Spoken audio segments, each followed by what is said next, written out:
Assalamualaikum.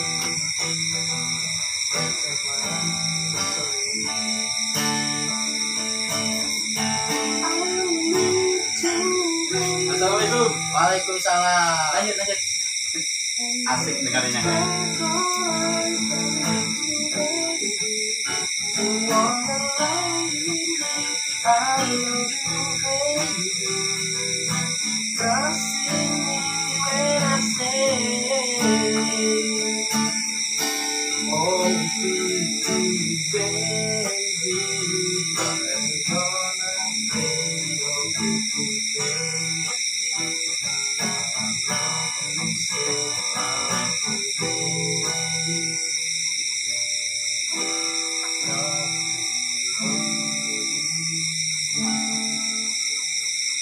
Ini saya tadi barusan dari pasar minggu. Ya. Jadi jalur ini depan sini, ini memang jalur saya tiap jam segini biasanya saya lewat. Biasa dengan anak istri gitu kan. Nah ini tadi saya lewat, ada musisi apa? Musisi. Oh rupanya musisi jalanan. Arif. Musisi jalanan atau apa? Ini ceritanya gimana kok? Sendiri aja tadi nih. Iya lah dari tadi. Lagi nunggu teman apa gimana? Asik sendiri sudah sendiri. Itulah. Jadi kalau orang sudah bisa menikmati situasi kesendiriannya, iya. Itu ya surga dunia itu di situ gitu. Betul. Saat itu. Jadi dia bisa menikmati apa yang ada dengan dirinya gitu kan. Tentunya juga kalau ditambah lagi dengan sosok lain bisa juga menerima ya. Jadi kuncinya itu bisa menerima nampaknya. Menerima diri sendiri terlebih dahulu.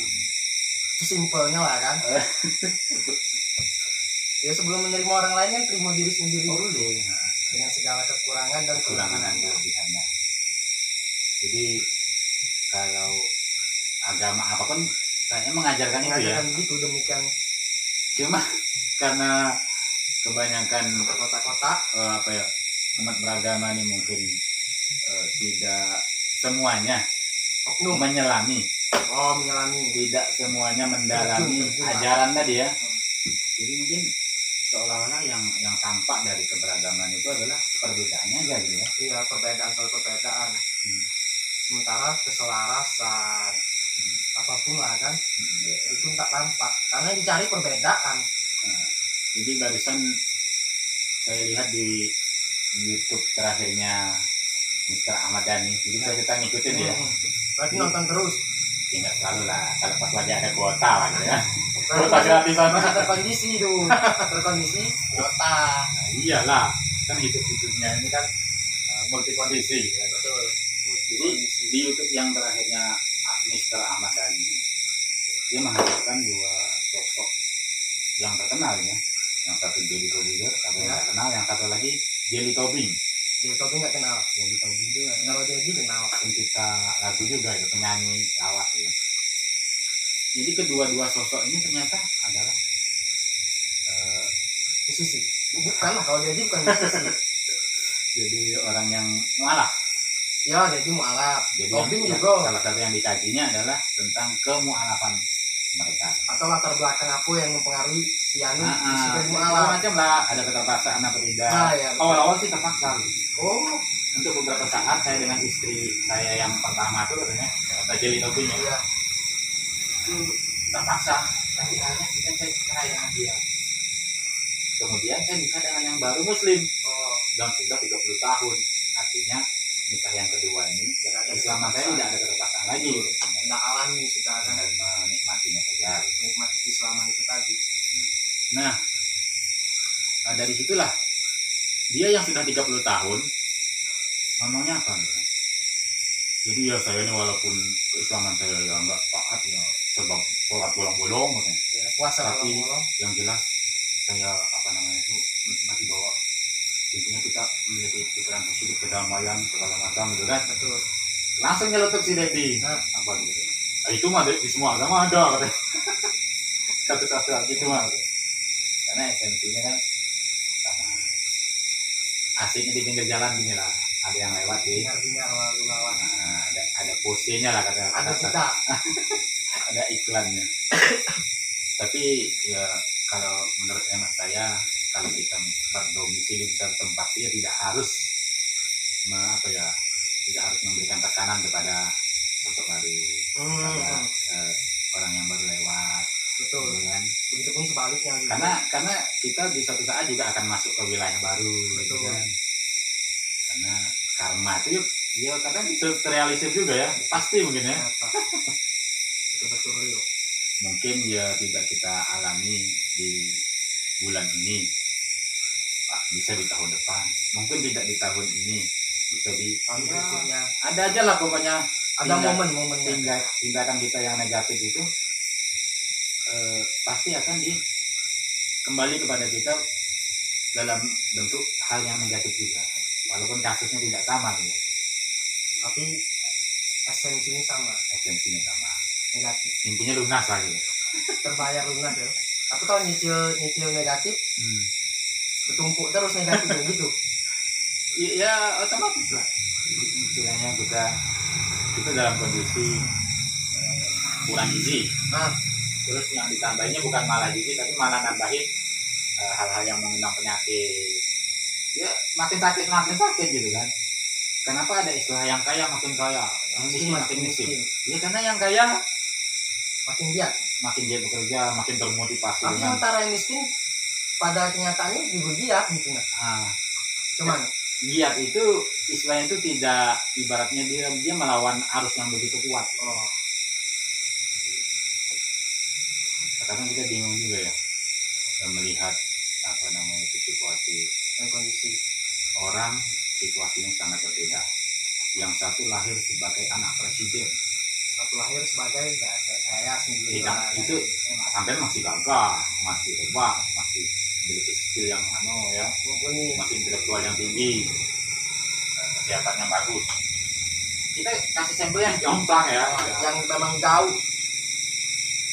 Dia terlahir sebagai anak presiden, terlahir dengan rupa yang bagus rupa, IQ cerdas, di sekolah terbaik gitu. Betul. Terus memiliki teman-teman ya juga yang sederajat, setara, minimal anak para menteri gitu kan. Nah yang satu lagi dia anak tukang dorong gerobak di Jakarta kadang-kadang, yang kalau bapaknya tiduran jadi kambing gerobak, itu anaknya ditaruh tukang gerobak. Itu kalau ditambah lagi tidak punya kaki, lengkap ya penderitaannya. Terus bagaimana anak yang seperti itu untuk bertarung melawan dunia itu tadi? Oke lah, jangan melawan anak presiden lah. Betul. Melawan persaingan dunia secara umum. Sudah hampir dapat dipastikan yang akan dia temui adalah kesulitan-kesulitan.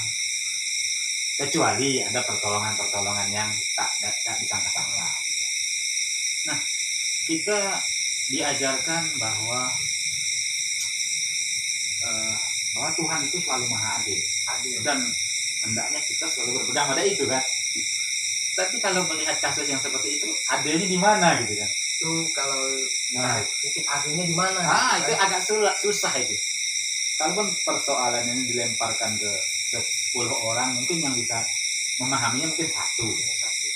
Jadi 1:10. Ataupun di bawah itu, atau mungkin dari 10 orang ada yang nggak bisa menjawab. Kok bisa? Adilnya di mana tuh? Menurut kakak, gimana adilnya?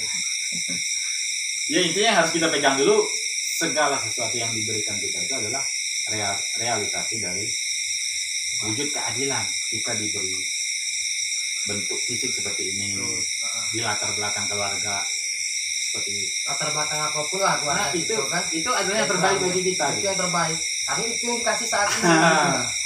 Cuman kalau mau mendalami, bagi yang mau lebih mendalami, kok bisa saya dikasih yang ini? Sebenarnya bisa menemukan jawabannya. Kok saya dilahirkan di keluarga yang ini?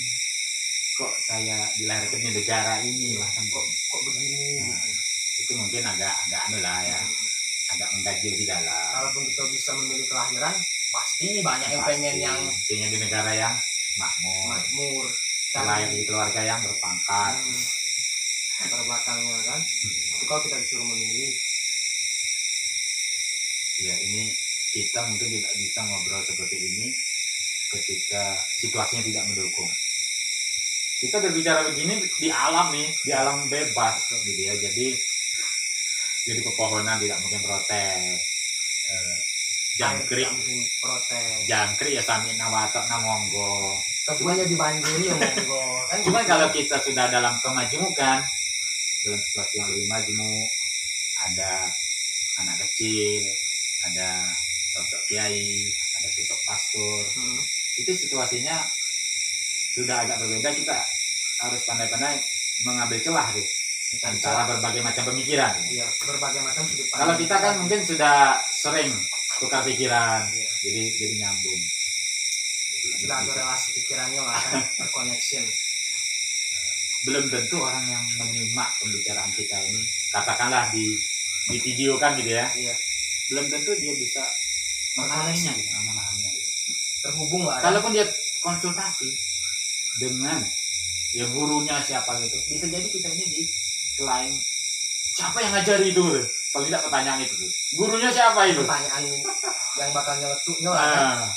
Padahal kalau kita temui guru yang bentak tadi, gurunya siapa? Kalau kita tanyakan bahwa benar nggak bahwa segala sesuatu di alam semesta ini adalah guru. Guru dalam artian sumber pelajaran. Betul. Nah, kita kaji. Langsung tertegun lah dia. Iya. Guru yang mereka tanya-tanya tertegun pasti. Jadi sebenarnya kalau kita masih terjebak dalam suatu pola pemikiran, Ya terkotak-kotak itu tadi. Kotak-kotak masih di dalam kotak. Iya. Itu nggak akan lihat nih, gitu nah. Nggak ada akan menyaksikan, karena di dalam kotak ya, terkotak-kotak, terkungkung gitu di dalamnya. Istilahnya alam pemikirannya ada di dalam kotak sampurna ini. Jadi Iya. tidak tahu yang ada di luar. Nggak bakal tahu si Surya. Gitu. Si Surya. Sementara kita Si yang Surya juga nggak tahu. yang si Sampurna. Gitu. Nah, kalau kita yang mengamati, tentu sampurna isinya begitu. Ya. Itu sudah kenal. Oh ya. Surya gini. Kan. Sebenarnya tidak ada yang tidak bisa untuk dibicarakan, tidak bisa dikomunikasikan, nggak ada. Selagi mau duduk semeja, walaupun agak main bentak-bentak, tapi maksudnya dipahami. Tujuannya sama tetap.